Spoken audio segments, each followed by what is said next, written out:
Hello everyone, welcome to Rupam's bio classes. আমার নাম রূপম স্বর্ণকার। আমি চলে এসেছি তোমাদের জন্য 2025-এর জিএনএম এএনএম এ যারা যারা বসতে চলেছে তাদের জন্য জীবন বিজ্ঞানের একটা নতুন ভিডিও। দেখো, আমাদের 2024-এর কাউন্সিলিং শেষ হয়ে গেছে।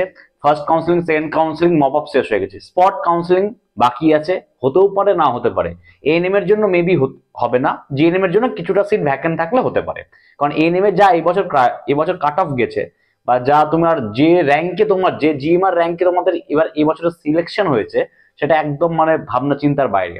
তো যারা যারা আগে থেকে ভেবে রাখো একটা কথা, যারা যারা 2025-এ জিএনএম এনএম এক্সামে অ্যাপিয়ার করবো বলে ভাবছো, বা ভাবছো শুধু না, যার জন্য তোমার সিরিয়াস, এটুকু মাথায় রাখো, যদি এএনএম এ চান্স পেতে হয় তোমাদেরকে মিনিমাম 80+ স্কোর করতে হবে। কি করতে হবে? জেনারেল ক্যাটাগরি হলে মিনিমাম 80+ স্কোর করতে হবে।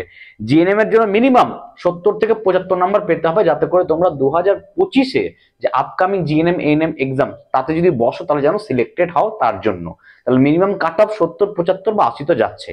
তো যদি এরকম চিন্তা ভাবনা থাকে যে 2025-এ আমি জিএনএম বা এনএম এর চান্স পাবো, তাহলে তোমাদের প্রিপারেশনটা এখন থেকে কি করতে হবে? স্ট্রং করতে হবে।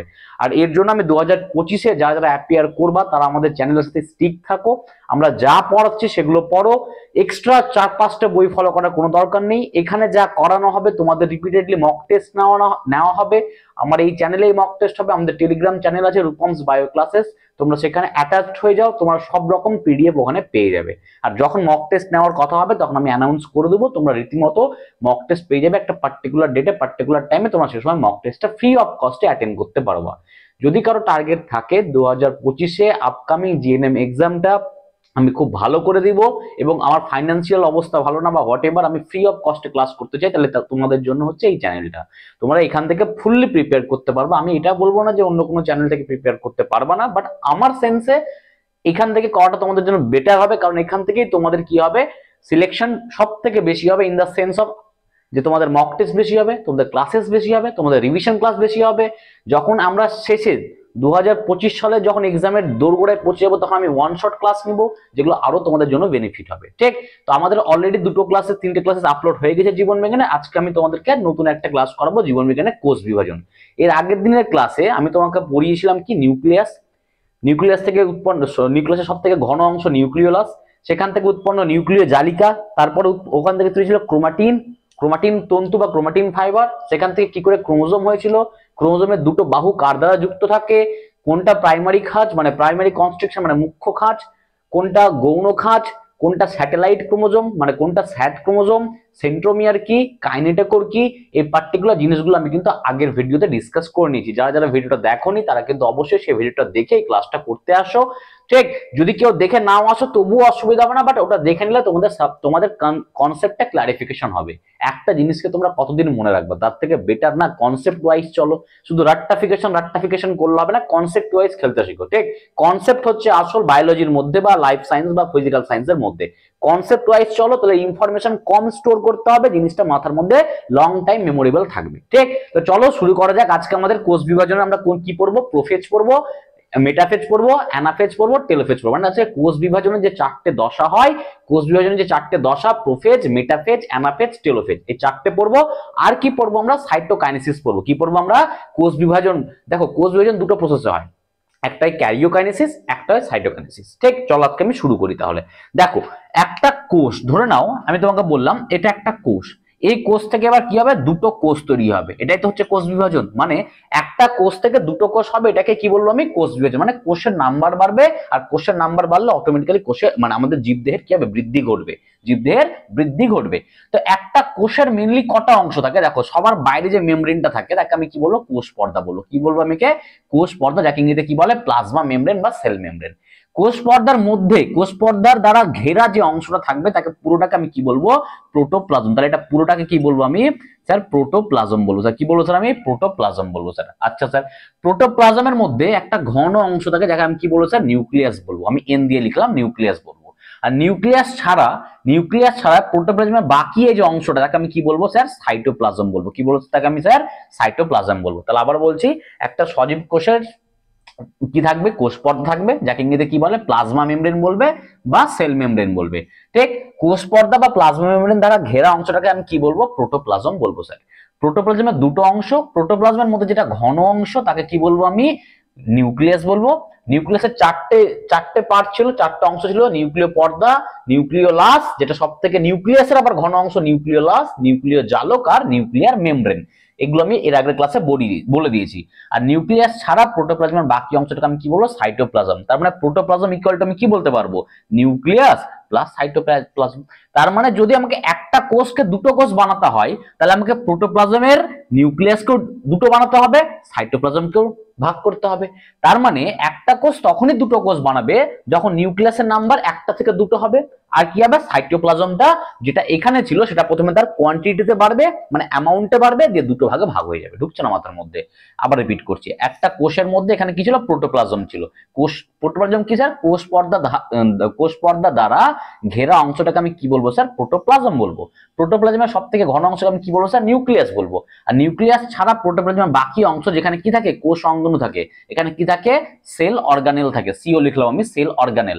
বোর্ড ছোট, যেটা আমি লিখতে পারছি না, বোর্ড চলে আসবে 2-1 দিনের মধ্যে, তোমরা এই কটা দিন একটু অ্যাডজাস্ট করে নাও, ঠিক? তো আবার বলছি, প্রোটোপ্লাজমের দুটো অংশ, একটা হচ্ছে নিউক্লিয়াস, একটা সাইটোপ্লাজম। নিউক্লিয়াসের চারটা অংশ, যেটা আমি এর আগের ভিডিওতে পড়িয়ে দিয়েছি, যেখান থেকে কি তৈরি হচ্ছিল, ক্রোমোজোম তৈরি হচ্ছিল। নিউক্লিয়াসের মধ্যে আবার একটা ঘন অংশ থাকে যার নাম কি, নিউক্লিওলাস। সেখান থেকে ক্রোমাটিন ফাইবার হচ্ছিল, ক্রোমাটিন তন্তু। ওই ক্রোমাটিন তন্তুগুলো পেঁচিয়ে পেঁচিয়ে এক্স লাইক স্ট্রাকচার বানাচ্ছিল, যাকে আমি ক্রোমোজোম বলছিলাম, ঠিক? এতটা আমি কিন্তু তোমাদের করিয়ে দিয়েছি। এবার নিউক্লিয়াস ছাড়া বাকি অংশটাকে কি বলছিলাম, সাইটোপ্লাজম। তার মানে নিউক্লিয়াস প্লাস সাইটোপ্লাজম নিয়ে কি হয়, প্রোটোপ্লাজম হয়। এবার যদি আমাকে একটা কোষ থেকে দুটো কোষকে বানাতে হয়, তার মানে কি হবে, নিউক্লিয়াসকে বিভাজিত করতে হবে, সাইটোপ্লাজমকে বিভাজিত করতে হবে। এইবার সব থেকে ইম্পর্টেন্ট, প্রথমে কি হয় স্যার, নিউক্লিয়াসের বিভাজন হয় নাকি সাইটোপ্লাজমের বিভাজন হয়? মনে রাখবা, যখনই কোষ বিভাজন হবে তখন প্রথমে নিউক্লিয়াসের বিভাজন হবে। আর নিউক্লিয়াসের যে বিভাজন মানে কি, নিউক্লিয়াসে একটা নিউক্লিয়াস থেকে দুটো নিউক্লিয়াস তৈরি হবে। একে আমি কি বলবো, ক্যারিওকাইনেসিস। কি বলবো একে আমি, ক্যারিওকাইনেসিস। তাহলে কি, division of nucleus is called karyokinesis. আচ্ছা স্যার, তাহলে এবার সাইটোপ্লাজমের ডিভিশনকে কি বলবো স্যার আমি, সাইটোকাইনেসিস। তার মানে কি স্যার, একটা কোষ তখনই দুটো কোষ বানাবে প্রথমে যখন কি হবে, ক্যারিওকাইনেসিস হবে, মানে নিউক্লিয়াসের বিভাজন হবে, তারপরে কি হবে স্যার, সাইটোকাইনেসিস হবে। তাহলে আগে কি হবে, ক্যারিওকাইনেসিস, তারপরে কি হবে, সাইটোকাইনেসিস। ক্যারিওকাইনেসিস মানে কি স্যার, নিউক্লিয়াসের বিভাজন, মানে একটা নিউক্লিয়াস থেকে দুটো নিউক্লিয়াস হবে। আচ্ছা স্যার, সাইটোকাইনেসিস মানে কি স্যার, সাইটোকাইনেসিস মানে কি স্যার, সাইটোপ্লাজমের ডিভিশন। তাহলে আমরা দুটো পড়বো প্রসেস, একটা পড়বো ক্যারিওকাইনেসিস, একটা পড়বো সাইটোকাইনেসিস। তো চলো শুরু করা যাক। ক্যারিওকাইনেসিস, ক্যারিওকাইনেসিস মানে কি, নিউক্লিয়াসের division. C for cytokinesis, cytokinesis মানে কি, সাইটোপ্লাজমের ডিভিশন। চলো শুরু করা যাক। আমরা কাকে দিয়ে শুরু করবো, ক্যারিওকাইনেসিস কে দিয়ে। কাকে শুরু করবো আমরা, ক্যারিওকাইনেসিস। দেখো, ক্যারিওকাইনেসিস যাকে আমি বলছি, কি বললাম আমি, ক্যারিওকাইনেসিস। ক্যারিওকাইনেসিস হচ্ছে কি, ডিভিশন অফ নিউক্লিয়াস। কি বললাম আমি একে, division of nucleus, division of nucleus, ঠিক আছে? ক্যারিওকাইনেসিস মানে কি, ডিভিশন অফ নিউক্লিয়াস, ঠিক? তো মনে রাখবা, এই ক্যারিওকাইনেসিস বা ডিভিশন অফ নিউক্লিয়াস মানে নিউক্লিয়াসের যে বিভাজন, সেটা চারটে দশায় হয়। কি হয়, চারটে দশায় হয়। প্রথম যে দশা, তাকে কি বলবো স্যার আমি, প্রোফেজ বলবো। কি বলবো স্যার আমি তাকে, প্রোফেজ বলবো। সেকেন্ড কে আমি কি বলবো স্যার, মেটাফেজ বলবো স্যার। কি বলবো স্যার আমি কে, মেটাফেজ। থার্ড কে আমি কি বলবো স্যার, অ্যানাফেজ। কি বলবো স্যার, অ্যানাফেজ। আর ফোর্থ কে আমি স্যার কি বলবো, টেলোফেজ। কি বলবো স্যার আমি, টেলোফেজ। আবার বলছি, কোষ যখন বিভাজিত হবে, একটা কোষ যখন বিভাজিত হয়ে দুটো কোষ বানাবে, তখন তার মধ্যে দুটো বিভাজন হয়। একটা হয় ক্যারিওকাইনেসিস মানে নিউক্লিয়াসের বিভাজন, একটা হয় সাইটোকাইনেসিস মানে সাইটোপ্লাজমের বিভাজন। প্রথমে আমরা কি পড়ছি, ক্যারিওকাইনেসিস। ক্যারিওকাইনেসিসে চারটে দশা হয়, একটা হচ্ছে প্রোফেজ, একটা মেটাফেজ, একটা অ্যানাফেজ, একটা টেলোফেজ, ঠিক? তো চলো আমরা শুরু করি প্রোফেজ দিয়ে। কি থেকে আমরা শুরু করব, প্রোফেজ থেকে। দেখো, প্রোফেজ মানে কি, আমি তোমাকে বললাম, ধরে নাও এটা একটা নিউক্লিয়াস। নিউক্লিয়াসের মধ্যে গল্প হচ্ছে, এটা ধরে নাও একটা নিউক্লিয়াস, কোষের মধ্যে এটা একটা কি, নিউক্লিয়াস। এই নিউক্লিয়াসের মধ্যে ক্রোমাটিন ফাইবার গুলো ছিল, বলেছিলাম না? নিউক্লিয়াসের যে ঘন অংশ, তার নাম কি ছিল, নিউক্লিওলাস। ওই নিউক্লিয়াসকে কি বলেছিলাম আমি, উলের বল। একটা উল হয় না, উল যেটাতে আসন টাসন বানাই বাড়িতে, তো যে উলের বল হয় তাকে আমি কি বলবো, নিউক্লিওলাস। নিউক্লিয়াস না, নিউক্লিয়াসের ঘন অংশ যাকে আমি কি বলবো, নিউক্লিওলাস। এবার উলের বলের যদি তুমি একটা অংশ, একটা শেষ ভাগকে ধরো আর বলটাকে ছেড়ে দাও, তাহলে কি হবে, লম্বা দড়ির মতো বেরিয়ে আসবে না? এটাকে আমি কি বলবো স্যার, ক্রোমাটিন তন্তু। কি বলবো স্যার আমি, ক্রোমাটিন তন্তু। আর এই ক্রোমাটিন তন্তুগুলো কি হবে স্যার, এরকম করে স্যার কি হবে, কনডেন্সড হবে, যে এক্স লাইক স্ট্রাকচার বানাবে স্যার। কি বানাবে, এরকম এক্স লাইক স্ট্রাকচার বানাবে। আর এই এক্স লাইক স্ট্রাকচার গুলো আমি কি বলবো স্যার, ক্রোমোজোম বলবো। কি বলবো স্যার, ক্রোমোজোম বলবো। আমি আবার রিপিট করছি, কোষের মধ্যে কে থাকে স্যার, নিউক্লিয়াস থাকে। নিউক্লিয়াসের চারটা অংশ ছিল স্যার, নিউক্লিয় পর্দা, নিউক্লিয় রস, নিউক্লিয় জালক, আর নিউক্লিয়াসেরই সব থেকে ঘন অংশ নিউক্লিওলাস। নিউক্লিওলাসটাকে আমি কি বললাম স্যার, উলের বলের মতো। কি বললাম স্যার, উলের বলের মতো। একটা উলের বল আছে, উলের বল আছে, উলের বলের একটা প্রান্তকে তুমি ধরে বলটাকে তুমি ছেড়ে দিলা, তাহলে কি পাবে? একটা দড়ির মতো একটা অংশ পেয়ে যাবে না? লম্বা দড়ির মতো অংশ পেতে থাকবে না যতক্ষণ না উলের বলটা শেষ হচ্ছে। সেই লম্বা দড়ির মতো অংশটাকে আমি কি বলবো স্যার? ক্রোমাটিন তন্তু বা ক্রোমাটিন ফাইবার। ওই যে ক্রোমাটিন তন্তু বা ক্রোমাটিন ফাইবার, ওগুলো স্যার কি করে? কয়েল হতে শুরু করে। কি করে? ওগুলো স্যার কয়েল হতে শুরু করে। আর কয়েল হয়ে কি বানায় স্যার? এক্স লাইক স্ট্রাকচার বানায়। আর এই এক্স লাইক স্ট্রাকচার, ইংরেজির এক্স লাইক স্ট্রাকচার, একে কি বলবো স্যার? আমি ক্রোমোজোম বলবো। আমি এগুলো বলেছিলাম যে ক্রোমোজোমের এটা একটা বাহু, এটা একটা বাহু, দুটো বাহু যুক্ত থাকে কার মাধ্যমে? সেন্ট্রোমিয়ার। কার মাধ্যমে যুক্ত থাকে? সেন্ট্রোমিয়ার। এগুলো আমি অলরেডি পড়িয়ে দিয়েছি আগের ভিডিওতে, যদি কেউ দেখে না থাকো আমি এই ভিডিওর ডেসক্রিপশনে লিংক দিয়ে দেবো, একবার দেখে নিবা। ঠিক? তার মানে স্যার প্রথম যে দশা প্রোফেজে কি হবে স্যার? ক্রোমাটিন তন্তুগুলো কি হবে স্যার? কনডেন্স মানে কি স্যার? কুণ্ডলীকৃত। কনডেন্স মানে কি স্যার? কুণ্ডলীকৃত। তাহলে এই যে ক্রোমাটিন তন্তু যেটা নিউক্লিওলাস থেকে আসছিল, সেগুলো কি হবে স্যার? কুণ্ডলীকৃত হয়ে স্যার ক্রোমোজোম বানাবে। কোন দশায় স্যার? প্রোফেজ দশায়। তাহলে প্রোফেজ দশায় কি হয় স্যার? প্রোফেজ দশায় ক্রোমাটিন তন্তুগুলো কুণ্ডলীকৃত হয়ে কি বানাবে স্যার? কুণ্ডলীকৃত হয়ে কি বানাবে স্যার? ক্রোমোজোম বানাবে। বাট একটা কথা এখানে খুব ভালো করে মনে রাখবা, প্রোফেজ দশায় ক্রোমাটিন তন্তুগুলো কেবল শুরু হবে ক্রোমোজোম বানানো, মানে মানে কি ক্লিয়ারলি ভিজিবল হবে না ইলেকট্রনিক মাইক্রোস্কোপে। আমি আবার রিপিট করছি, প্রোফেজ দশা হচ্ছে ফার্স্ট দশা ক্যারিওকাইনেসিসের, যেখানে ক্রোমাটিন তন্তুগুলো কনডেন্সড হওয়া মানে কুণ্ডলীকৃত হওয়া শুরু হবে, দিয়ে ক্রোমোজোম বানাতে শুরু করবে। কিন্তু তুমি যদি সেই প্রোফেজ দশায় আন্ডার ইলেকট্রনিক মাইক্রোস্কোপে তুমি দেখো সেলটাকে, সেখানে কিন্তু ডিরেক্টলি তুমি ক্রোমোজোমকে সুস্পষ্টভাবে দেখতে পারবা না। তার মানে প্রোফেজ দশায় ক্রোমোজোম তৈরি হওয়া শুরু হয় কোথা থেকে? ক্রোমাটিন তন্তু থেকে। কিভাবে স্যার? পেঁচিয়ে পেঁচিয়ে, মানে কনডেন্স বা কুণ্ডলীকৃত হয়ে। কিন্তু স্যার ক্রোমোজোম গুলোকে প্রপারলি ভিজিবল হয় না। ঠিক? তাহলে প্রথম আমি কি বললাম? প্রোফেজের প্রথম পয়েন্ট কি হবে? এই দশায় ক্রোমাটিন তন্তুগুলো কুণ্ডলীকৃত হয়ে ক্রোমোজোম বানানো শুরু করে, বাট ক্রোমোজোম গুলো ক্লিয়ারলি মানে সুস্পষ্টভাবে দেখা যায় না। এটা হচ্ছে প্রোফেজ দশার প্রথম ফিচার্স। সেকেন্ড ফিচার্স কি মনে রাখবা? প্রোফেজ দশা যদি সেটা প্রাণীকোষ হয়, প্রাণীকোষে থাকে সেন্ট্রোজোম বলে একটা কোষ অঙ্গাণু। প্রাণীকোষের সাইটোপ্লাজমে সেন্ট্রোজোম বলে একটা কোষ অঙ্গাণু থাকে। এই সেন্ট্রোজোমটা কি হয়ে যায়? দুটো ভাগে বিভক্ত হয়ে, এটাকে দেখো, এটা যদি একটা কোষ হয়, আর এটা ছিল কোষের মধ্যে নিউক্লিয়াস, তাহলে যখনই প্রোফেজ দশা হবে তখন যে সেন্ট্রোজোমটা ছিল, সে সেন্ট্রোজোমটা দুটো ভাগে ভাগ হয়ে যাবে। দিয়ে উপরে একটা চলে যাবে সেন্ট্রোজোম, আমি ইংরেজিতে হ্যাজ লাইক স্ট্রাকচার দিয়ে লেখাচ্ছি, নিচে একটা চলে আসলো সেন্ট্রোজোম। তার মানে আমি বলতে চাইছি, যদি কোষটা প্রাণী কোষ বা অ্যানিমাল সেল হয়, তাহলে অ্যানিমাল কোষে যে কোষ অঙ্গাণু আছে, যাকে কি বলে আমি স্যার? সেন্ট্রোজোম। সে সেন্ট্রোজোমটা দুটো ভাগে ভাগ হয়ে কোষের এক মেরুতে চলে যাবে, আর একটা পার্ট কোথায় চলে যাবে? কোষের অন্য মেরুতে চলে যাবে। ঠিক? তাহলে প্রোফেজ দশা তুমি দুটো পয়েন্ট মনে রাখবা। প্রোফেজ দশা দুটো পয়েন্ট কি স্যার? প্রথম কথা স্যার, প্রোফেজ দশায় নিউক্লিয়াস থেকে তৈরি ক্রোমাটিন তন্তুগুলো কুণ্ডলীকৃত বা কনডেন্সড হয়ে ক্রোমোজোম বানায়, বাট ক্রোমোজোম গুলো ক্লিয়ারলি ভিজিবল হয় না। এটা কিন্তু খুব ইম্পর্টেন্ট পয়েন্ট, এখান থেকে কোশ্চেন ফর্ম করে যে এখানে এই দশায় কিন্তু ক্রোমোজোম গুলো স্পষ্টভাবে দেখা যায় না। ঠিক? বাট ক্রোমোজোম তৈরি হওয়া শুরু হয়ে যায়। আর কি হয় স্যার? যে যদি সে কোষটা প্রাণীকোষ হয়, তাহলে প্রাণীকোষের মধ্যে থাকা সেন্ট্রোজোম দুটো ভাগে বিভক্ত হয়ে একটা ভাগ কোষের এক মেরুতে আর একটা ভাগ কোষের অন্য মেরুতে গিয়ে অবস্থান করে। এই হলো প্রোফেজ। এবার স্যার মেটাফেজে কি হবে? দেখো, প্রোফেজে কি হয়েছিল? কেবল ক্রোমোজোম তৈরি হওয়া শুরু হয়েছিল। মেটাফেজে কি হবে? যদি আমি এটা নিউক্লিয়াসকে ড্র করি, মেটাফেজে কি হবে? ক্রোমোজোম গুলো স্পষ্টভাবে দেখা যাবে। তাহলে যদি কোনদিন কোশ্চেন করে যে ক্যারিওকাইনেসিস বা নিউক্লিয়াস বিভাজনের কোন দশায় ক্রোমোজোম গুলোকে সুস্পষ্টভাবে দেখা যায়, অ্যান্সার হবে কি? মেটাফেজ। অ্যান্সার হবে কি? মেটাফেজ। যদি বলে কোন দশায় তৈরি হওয়া শুরু হয়, অ্যান্সার হবে প্রোফেজ। আবার বলছি, যদি তোমাকে কোশ্চেন করে যে ক্যারিওকাইনেসিস বা নিউক্লিয়াস বিভাজনের কোন দশায় ক্রোমোজোম গুলোকে সুস্পষ্টভাবে দেখা যায়, অ্যান্সার হবে মেটাফেজ। বাট যদি তোমাকে বলে ক্রোমোজোম যে নিউক্লিয়াস বিভাজন বা ক্যারিওকাইনেসিসের কোন দশায় ক্রোমোজোম তৈরি হওয়া শুরু হয়, তাহলে অ্যান্সার হবে কি? প্রোফেজ। স্যার কি হবে অ্যান্সার? Sir prophase. তো চলে আসো, এখন আমরা প্রোফেজ পড়ে নিয়েছি অলরেডি, আমরা পড়বো এখন মেটাফেজ। তো মেটাফেজ দশায় কি হয়েছে? ক্রোমোজোম গুলো সুস্পষ্টভাবে দেখা যায়। আর শুধুমাত্র তাই না, যে ক্রোমোজোম গুলো সুস্পষ্টভাবে দেখা যায়, সেগুলো কি করে? যে এটা যদি একটা কোষ হয় বা এটা যদি একটা নিউক্লিয়াস হয়, তাহলে নিউক্লিয়াসের ঠিক মাঝখান বরাবর এসে লাই করে। লাই মানে অবস্থান করে। ঠিক? দেখো, প্রোফেজের দশা কি ছিল? ক্রোমোজোম গুলো যেখানে সেখানে ছিল। বাট মেটাফেজ দশা যখন শুরু হলো, প্রথম পয়েন্ট কি হলো স্যার? প্রথম পয়েন্টে কি হলো? ক্রোমোজোম গুলো সুস্পষ্টভাবে দেখা গেল। সেকেন্ড পয়েন্টে কি বললাম? যে ক্রোমোজোম গুলো সুস্পষ্টভাবে দেখা যাচ্ছিল, সেগুলো যে কোষের মধ্যে, কোষের নিউক্লিয়াসে এদিক ওদিকে ছড়িয়ে ছিটিয়ে ছিল, সেগুলো কি করবে? কোষের নিউক্লিয়াসের মাঝ বরাবর এসে অবস্থান করবে। আর দেখো তো, এটা কি একটা প্লেটের মতো দেখতে হচ্ছে না? এটাকেই বলে কি? মেটাফেজিক প্লেট। কি বলে এটা? খুব ইম্পর্টেন্ট কোশ্চেন। কি বলে কে? মেটাফিজিক প্লেট। তাহলে মেটাফিজিক প্লেট কি? প্লেট কি স্যার?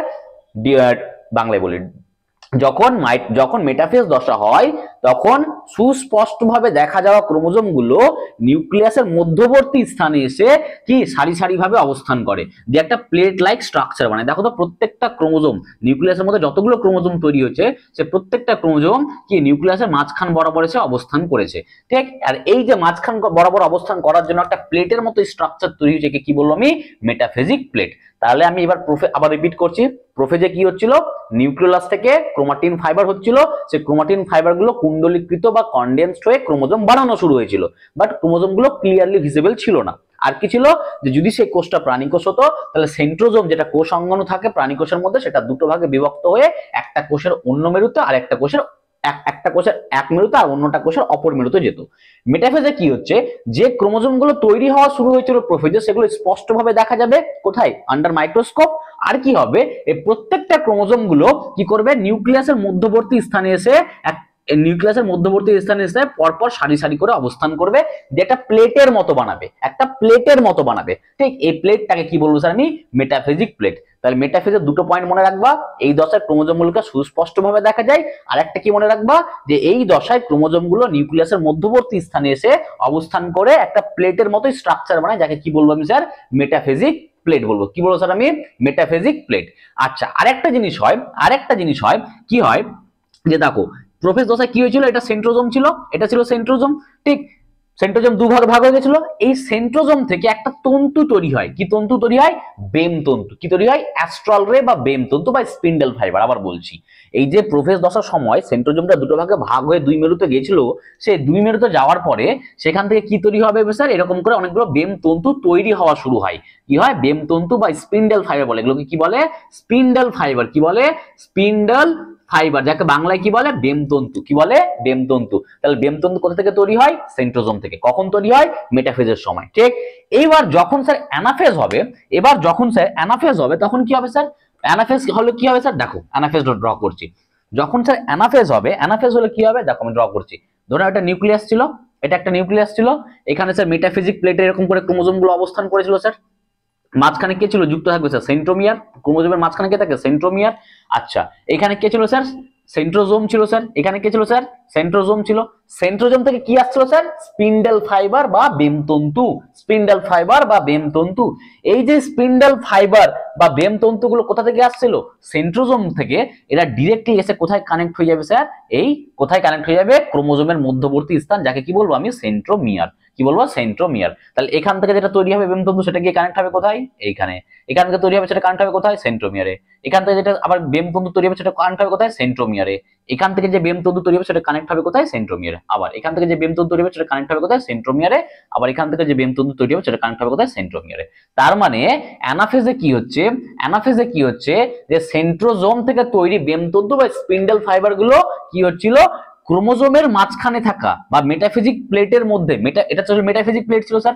মেটাফিজিক প্লেটের মধ্যে থাকা ক্রোমোজোম গুলোর সেন্ট্রোমিয়ারের সাথে যুক্ত হয়। আর শুধু তাই না, ভেবে দেখো, ধরো নাও আমি একটা ক্রোমোজোম, ঠিক? এটা আমার একটা বাহু, এটা আমার একটা বাহু, আমার বুকটা ধরো নাও, আমার চেস্ট বা বুকটা হচ্ছে কি স্যার? সেন্ট্রোজোম। এবার এই একদিকে টানবে, এই একদিকে টানবে, তার মানে কি হবে? মাঝখান থেকে আমি হাফ করে ভাগ হয়ে যাব না? মাঝখান থেকে কি হবে? আমার দুটো হাফ হয়ে যাবে না? তার মানে কোষের এদিকে একটা, আমার এইটা একটা কি? বেমতন্তু। এটা একটা বেমতন্তু, আর আমি হচ্ছে সেন্ট্রোমিয়ার। তাহলে সেন্ট্রোমিয়ারকে দুই দিক থেকে টানছে কার দ্বারা? বেমতন্তুর দ্বারা। বেমতন্তু বা স্পিন্ডেল ফাইবার তৈরি হচ্ছে কোথা থেকে? সেন্ট্রোজোম থেকে। তাহলে ক্রোমোজোম গুলো কি হবে? মাঝখান থেকে ভাগ হয়ে যাবে না? তার মানে অ্যানাফেজের সময় কি হবে? এর পরের স্টেজে কি হবে? প্রথমে যুক্ত হয়ে গেল, এর পরের স্টেজে কি হবে? এর পরের স্টেজটা যদি আমি দাঁড়াও, আমি রাফ করে দিচ্ছি। এর পরের স্টেজটা আমি যদি ড্র করি তাহলে দেখতে কিরকম হবে? এর পরের স্টেজটা ড্র করলে দেখতে কিরকম হবে? দেখো কি হবে? দেখো যে এরকম একটা কোষ ছিল, কোষের মধ্যে স্যার এখানে এরকম ছিল, আর এখানে এরকম ছিল, এগুলো কি স্যার? সেন্ট্রোজোম ছিল। এইবার ক্রোমোজোমের যে সেন্ট্রোমিয়ার, সেটা দুভাগে ভাগ হয়ে যাবে। কেন স্যার? কারণ বেমতন্তু, এর বেমতন্তু উপরে টানছে, এর বেমতন্তু নিচের দিকে টানছে। তাহলে ক্রোমোজোম গুলো কি হয়ে যাবে স্যার? দেখতে এরকম হয়ে যাবে না? ধরো আমি 4টে ক্রোমোজোম বানিয়েছিলাম, তাহলে হাফ এভাবে মুভ করে যাবে, হাফ ক্রোমোজোম এভাবে মুভ করে যাবে, হাফ ক্রোমোজোম এদিকে মুভ করে যাবে, হাফ ক্রোমোজোম এদিকে মুভ করে যাবে। আর এই যে ক্রোমোজোমের হাফ আর হাফ অংশটা এদিকে মুভ করে যাবে, আর এই হাফ অংশটা এদিকে মুভ করে যাবে, আর এই যে হাফ অংশটা এতে কোথায়? এদিকে মুভ করে যাবে। তার মানে হচ্ছে কি স্যার? ক্রোমোজোম যে সেন্ট্রোমিয়ার অঞ্চলে যুক্ত ছিল সেটা কি হয়ে গেল, দুটো ভাগে ভাগ হয়ে গেল। আর ভাগ হয়ে শুধু ভাগই হলো না, এই যে ক্রোমোজোমের হাফ অংশগুলো এইদিকে চলে গেল আর ক্রোমোজোমের হাফ অংশটা এইদিকে চলে আসলো। ক্রোমোজোমের এই ধরনের মুভমেন্টকে, ক্রোমোজোমের এই ধরনের মুভমেন্ট মানে চলে যাচ্ছে একদিকে, মানে হাফ ক্রোমোজোম উপরের দিকে চলে গেল, হাফ ক্রোমোজোম নিচের দিকে চলে গেল। কেন গেল স্যার? কারণ দুই দিক থেকে স্পিন্ডেল ফাইবার বা দেমতন্তু এসে ক্রোমোজোমের সেন্ট্রোমিয়ারের সাথে যুক্ত হয়েছিল আর তারপরে ক্রোমোজোমকে টেনে দুটো ভাগে ভাগ করে দিল। ঠিক, তাহলে ক্রোমোজোমের হাফ পার্ট উপরের দিকে চলে গেল একটা কোষের দিকে, আর মানে একটা কোষের এক মেরুর দিকে, আর হাফ পার্ট কি হলো, ওই কোষেরই অন্য মেরুর দিকে চলে গেল। তাহলে ক্রোমোজোমের এই যে চলনটা হচ্ছে, ক্রোমোজোমের এই যে চলন হচ্ছে, কখন হচ্ছে? এটা অ্যানাফেজের সময় হচ্ছে। অ্যানাফেজের সময় হচ্ছে, একে আমি কি বলবো স্যার? অ্যানাফেজিক মুভমেন্ট বলবো। কি বলবো স্যার আমি কে? অ্যানাফেজিক মুভমেন্ট বলবো। অ্যানাফেজিক মুভমেন্ট যদি বলে অ্যানাফেজিক মুভমেন্ট কি, বা অ্যানাফেজিও বাংলায় বলে অ্যানাফেজিও চলন। অ্যানাফেজিও চলন কি? অ্যানাফেজ দশায় যে ক্রোমোজোম, যে বেমতন্তুগুলো সেন্ট্রোজোম থেকে তৈরি হয়েছিল সেগুলো কোষের, সেগুলো ক্রোমোজোমের সেন্ট্রোমিয়ারের সাথে যুক্ত হয়েছিল। সে সেন্ট্রোমিয়ারের সাথে যুক্ত হওয়ার পরে দুটো ক্রোমোজোমকে একটা উপরের দিকে একটা নিচের দিকে টান দিচ্ছিল, যার জন্য কি হচ্ছিল, ক্রোমোজোমটা দুটো ভাগে স্প্লিট হয়ে গেছিল। হাফ ক্রোমোজোম উপরের দিকে যাচ্ছিল আর হাফ ক্রোমোজোম নিচের দিকে যাচ্ছিল। আর এই ধরনের ক্রোমোজোমের মুভমেন্টকে বা চলনকে আমি কি বলবো?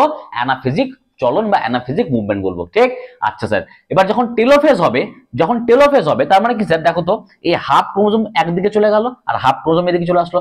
এবার যখন লাস্ট স্টেজ টেলোফেজ হবে, নিউক্লিয়াসের বিভাজনের লাস্ট দশা যখন টেলোফেজ হবে, তখন এরকম হয়ে যাবে না? তখন এরকম হয়ে যাবে যে হাফ ক্রোমোজোমটা যেটা উপরের দিকে গেছিল সেটা আবার কি হয়ে যাবে, এখানে ছোট্ট করে আবার পেঁচিয়ে পেঁচিয়ে কি বানাবে, ক্রোমাটিন ফাইবার বানিয়ে নেবে। আর হাফ ক্রোমোজোম যেটা নিচের দিকে এসেছিল সে আবার এদিকে পেঁচিয়ে পেঁচিয়ে কি বানিয়ে দিবে, ক্রোমাটিন ফাইবার বানিয়ে দিবে। দিয়ে এদের চারপাশে কি তৈরি হবে, হালকা হালকা হালকা করে কি হবে, একটা পর্দা তৈরি হয়ে যাবে। দেখো, একে বলো কি আমি নিউক্লিয় পর্দা। একে কি বলবো আমি স্যার? নিউক্লিয় পর্দা। মানে যেটা একটা নিউক্লিয়াস ছিল সেটা দেখো আলটিমেটলি কটা হয়ে গেল, দুটো নিউক্লিয়াসে ভাগ হয়ে গেল। আমি আবার রিপিট করছি, নিউক্লিয়াসের সব থেকে ভেতরের অংশকে কি বলবো আমি স্যার? নিউক্লিওলাস। নিউক্লিয়াস থেকে কি তৈরি ছিল স্যার? ক্রোমাটিন তন্তু, যেটা কি বানাচ্ছিল স্যার? ক্রোমোজোম। প্রোফেজ দশায় কি হচ্ছিল, ক্রোমোজোম তৈরি হওয়া শুরু হচ্ছিল বা সুস্পষ্টভাবে দেখা যাচ্ছিল না। আর কি হচ্ছিল, সেন্ট্রোজোম গুলো দুটো ভাগ হয়ে একটা কোষের এক মেরুতে আর অন্যটা কোষের অপর মেরুতে যাচ্ছিল। হয়ে গেল। আচ্ছা স্যার, মেটাফেজে কি হয়েছিল স্যার? যে ক্রোমোজোম গুলো তৈরি হয়েছিল সেগুলো স্পষ্টভাবে দেখা গেল মেটাফেজ দশায়, আর প্রত্যেকটা ক্রোমোজোম কোষের মাঝখান বরাবর চলে আসলো। ঠিক, আচ্ছা, অ্যানাফেজ দশায় কি হলো স্যার? যে সেন্ট্রোজোম থেকে বেমতন্তু বা স্পিন্ডেল ফাইবার তৈরি ছিল সেগুলো এসে গিয়ে কানেক্ট হলো কোথায়? ক্রোমোজোমের সেন্ট্রোমিয়ারে। দিয়ে ক্রোমোজোমটাকে দুভাগে ভাগ করে দিল, হাফ উপরের দিকে চলে গেল সেন্ট্রোমিয়ারকে ভাগ করে, আর হাফ সেন্ট্রোমিয়ারকে নিয়ে নিচের দিকে চলে আসলো। টেলোফেজ দশায় কি হবে, সেই ক্রোমোজোম গুলো আবার যেমন কনডেন্সড হয়েছিল, ক্রোমাটিন ফাইবার ছিল এরকম করে কনডেন্সড করে এরকম করে বানিয়েছিল, কনডেন্সড ক্রোমোজোম বানিয়েছিল, তাহলে এটাকে বলে কুণ্ডলীকৃত। আর যখন এই দশাটা হবে তখন কি হবে, আবার এখান থেকে এরকম হয়ে যাবে। ঠিক, মানে উলের বল ছিল, তুমি খুলে খুলে খুলে খুলে ক্রোমাটিন তন্তু বানালা, কখন? প্রোফেজের সময়। টেলোফেজের সময় কি হবে, আবার দড়িটাকে তুমি নুড়িয়ে নুড়িয়ে একটা বলের মতো বানিয়ে দিলা, সেটা হয়ে গেল কি আবার ক্রোমাটিন তন্তু, যেটা চার মধ্যে চলে গেল, নিউক্লিয়াসের মধ্যে চলে গেল।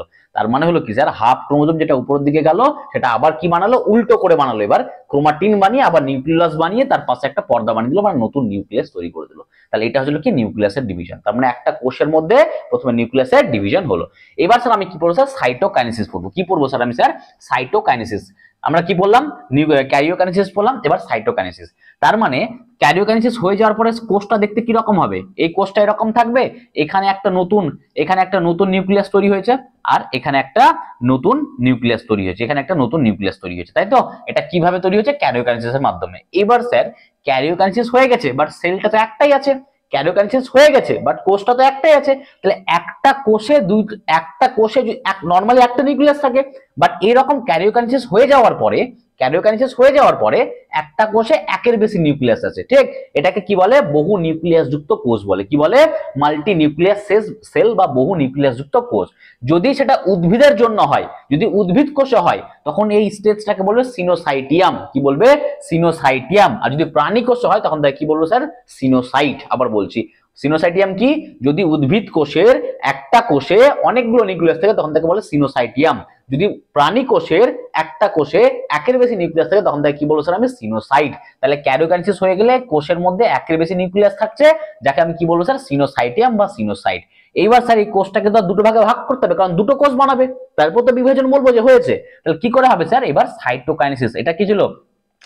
সাইটোপ্লাজম। এবার এর ডিভিশন হবে। এবার কি হবে? সাইটোপ্লাজমের ডিভিশন হবে। এইবার যদি কোষটা প্রাণী কোষ হয় মানে অ্যানিমাল সেল, আর কোষটা যদি প্লান্ট সেল হয় তাহলে দুই রকম ভাবে সাইটোকাইনেসিস হয়। যদি আমি অ্যানিমাল সেলের কথা বলি তাহলে এর বাইরে কি আছে, কোষ পর্দা আছে। এই কোষ পর্দাগুলো এইখান থেকে এরকম করে ভাঁজ বানিয়ে দেয়, ঠিক মাঝখান বরাবর কি করে দেয়, এরকম করে ভাঁজ বানিয়ে দেয়। তাহলে কোষ পর্দাগুলো কি করে, মাঝখান বরাবর এরকম করে ভাঁজ বানিয়ে দেয়। আর এই ভাঁজগুলোকে কি বলে, মেসোজোম বলে। কি বলে কে, মেসোজোম বলে। কি বলে, মেসোজোম বলে। মেসোজোম কি স্যার, কোষ পর্দা মাঝখান বরাবর ভাঁজের মতো বা খাঁজের মতো অংশ বানায়, যাকে বলে মেসোজোম। আর এই মেসোজোম গুলো সময়ের সাথে সবচেয়ে সামনের দিকে এগিয়ে আসবে, ঠিক আস্তে আস্তে এই দুটো কি করবে, মাঝখানে এসে দুজনকে মিট করে দেবে আর কোষটাকে দুটো ভাগে ভেঙে দেবে। আবার বলছি, যদি সেটা প্রাণী কোষ হয় তাহলে প্রাণী কোষের যে কোষ পর্দা আছে সে কি করবে, মাঝখান বরাবর দুটো ভাঁজ বানিয়ে দিবে। এই ভাঁজগুলোকে কি বলে স্যার, মেসোজোম বলে। কি বলে স্যার, মেসোজোম। আর এই ভাঁজগুলো সময়ের সাথে কি করবে, সামনের দিকে ফরওয়ার্ড করবে, মুভমেন্ট করবে, আর কি করবে, কোষটাকে দেখো আস্তে আস্তে এই এগোবে, আস্তে আস্তে এই এগোবে, দিয়ে আস্তে আস্তে কি হবে, কোষটা দুটো ভাগে ভেঙে যাবে। তাহলে এটা হয়ে গেল কি স্যার, সাইটোকাইনেসিস। কার ক্ষেত্রে, প্রাণীদের ক্ষেত্রে। এবার স্যার উদ্ভিদের ক্ষেত্রে কি হবে, যদি সেটা উদ্ভিদ কোষ হয়, যদি সেটা উদ্ভিদ কোষ হয়, যদি সেটা কি হয়, উদ্ভিদ কোষ হয়, তাহলে কোষের মাঝখানে একটা স্ট্রাকচার তৈরি, যাকে বলে মাইক্রোটিবিউল। যাকে কি বলে স্যার, মাইক্রোটিবিউল। তার মাইক্রোটিবিউল কি, microtubule is the structure which are present at the center of a multinucleated cell। মানে উদ্ভিদ কোষের যে সেলটা মাল্টিনিউক্লিয়েটেড মানে একের বেশি নিউক্লিয়াস আছে, তার মাঝখানে একটা স্ট্রাকচার থাকে যাকে বলে মাইক্রোটিবিউল। এই মাইক্রোটিবিউলটা কি হবে, আস্তে আস্তে এদিকে এগোবে আর একবার এদিকে এগোবে, ঠিক। এখানে কি থাকে, লাইসোজোম থাকে। মাইক্রোটিবিউলটা কি নিয়ে তৈরি হয় মনে রাখবা, মাইক্রোটিবিউল তৈরি হয় কি দিয়ে, লাইসোজোম দিয়ে তৈরি হয়। কি দিয়ে তৈরি হয়, লাইসোজোম দিয়ে, ঠিক। আর এই মাইক্রোটিবিউলটা কি করবে, আস্তে আস্তে এই কোষটাকে একবার এদিকে এগোবে একবার এদিকে এগোবে, দিয়ে কোষটাকে দুটো ভাগে ভেঙে দিবে। তাহলে প্রাণী কোষের ক্ষেত্রে কি করছিল, সাইটোকাইনেসিস, কোষ পর্দা কি বানাচ্ছিল, ভাঁজ বানাচ্ছিল মেসোজোমের মাধ্যমে, সাইটোপ্লাজমকে দুটো ভাগ করছিল। উদ্ভিদ কোষের ক্ষেত্রে কি করছিল, মাঝখানে কে ছিল, মাইক্রোটিবিউল। কে ছিল, মাঝখানে ছিল মাইক্রোটিবিউল। মাইক্রোটিবিউল কি করছিল, মাঝখান থেকে বাইরের দিকে গিয়ে কোষটাকে দুটো ভাগে ভাগ করে দিচ্ছিল। তো এই ছিল আজকের ক্লাস। তোমার কি ছিল, প্রোফেজ বললাম, মেটাফেজ বললাম, অ্যানাফেজ বললাম, টেলোফেজ বললাম, মানে ক্যারিওকাইনেসিস পুরোটা এক্সপ্লেন করলাম। সাইটোকাইনেসিসের মধ্যে প্রাণী সাইটোকাইনেসিস বললাম, উদ্ভিদ কোষের সাইটোকাইনেসিস বললাম, ঠিক। ভিডিওটা শর্ট হলো, বাট আমি অনেকটা জিনিস বলে দিয়েছি। তোমরা একবার রিপিট করে ভিডিওটা দেখো, তাহলে বুঝতে বেশি ভালো হবে, ঠিক। আর যদি 2025-এর জন্য প্রিপারেশন সিরিয়াসলি করতে চাও তাহলে অবশ্যই চ্যানেলের সাথে স্টিক থাকো। যদি ভিডিও ভালো লাগে লাইক শেয়ার সাবস্ক্রাইব করবা। আর যদি 2025-এ মনে হয় যে সিলেকশন নিতে হবে, ঠিক, এবং ফ্রি অফ কস্টে নিতে হবে, উইথ প্রপার গাইডেন্স নিতে হবে, উইথ প্রপার মক টেস্ট দিয়ে দিতে হবে, তাহলে অবশ্যই তোমাকে এই চ্যানেলের সাথে জুড়ে থাকতে হবে, ঠিক। তো চলো বাই, ভিডিও ভালো লাগলে অবশ্যই লাইক শেয়ার সাবস্ক্রাইব করো। ক্লাস কেমন লাগছে অবশ্যই কমেন্ট বক্স করে জানাবা, ঠিক। চলো বাই, থ্যাংক ইউ।